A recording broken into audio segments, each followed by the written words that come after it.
So the essential hypertension, the oldest disease, has the newest target. Yeah. So I think the innovation is the hardest, but it's very interesting. So in China, from follower to leader, the China's innovation path is very wide. So the next question I also want to ask Professor Kong, your ventricular septal defect occluder has been adopted in 87 countries and regions, leading global standards.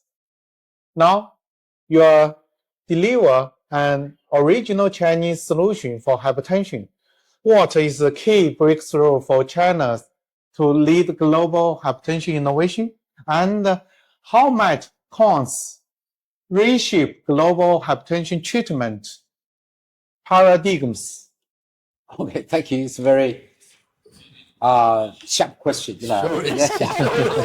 And actually, I myself just did some things I try my best, And first, from 2002 to 2012, I developed, the occlusion device for the transcatheter closure of the ventricular defect. And afterwards, probably because at that time they always say that this ventricular defect had very serious structure, from anatomy. It's quite near to the transduction system. It's very easy to cause the AV block, even a 3-degree AV block.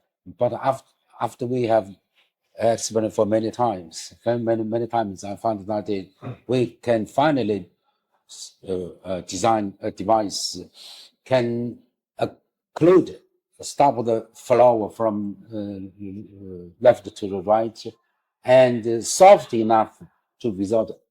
And I think probably lost the interference with the AV conduction, So that is the new device. And about for the Kong device, I think that it's very, actually it's very difficult, I think that I already done this for more than 10 years, and from to the mechanism and for the SOP of this device.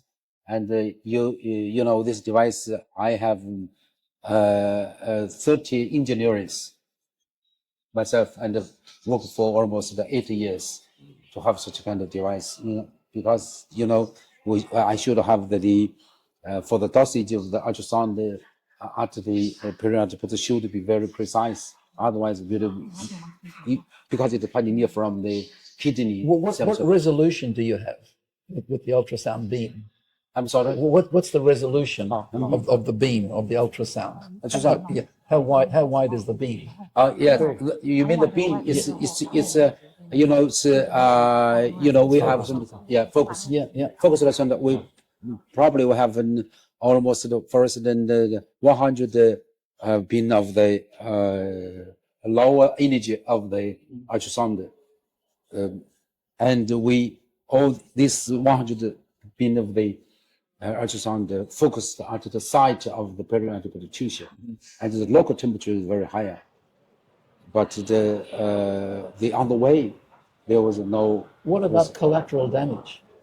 Damage to other parts? Yes, yes. I care about the damage of the kidney, but we found that we have in some animal experiment at the moment have 300 cases, and if this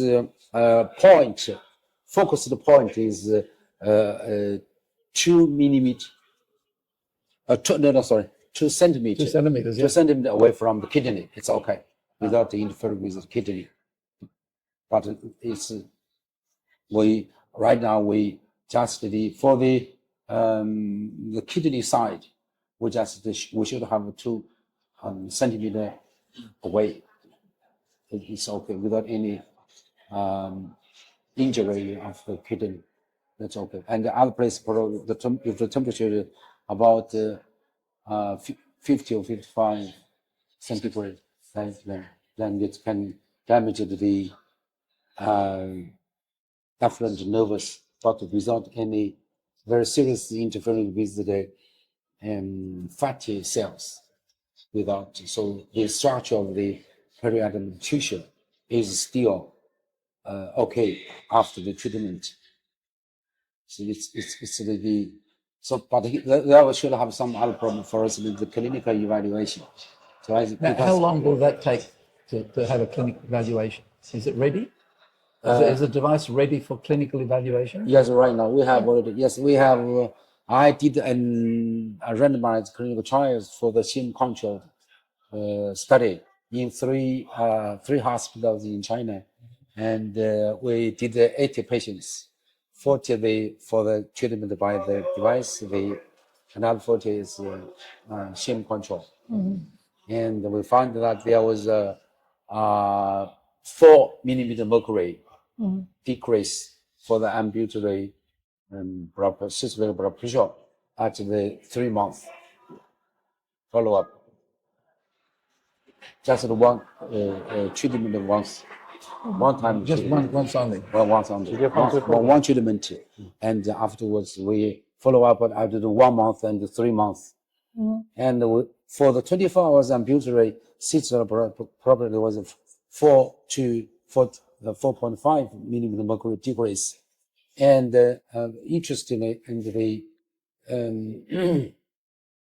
nighttime, the blood pressure lower much more than the daytime. So there's a greater dipping? Is there more dipping at night Yeah, time? more dipping, right. Yeah. So I think that probably that's good, yeah. Is because during the nighttime you have a very stable state, you know. So probably So average the nighttime blood pressure. Yeah. Nighttime is better. Yeah. 快速 东方问道。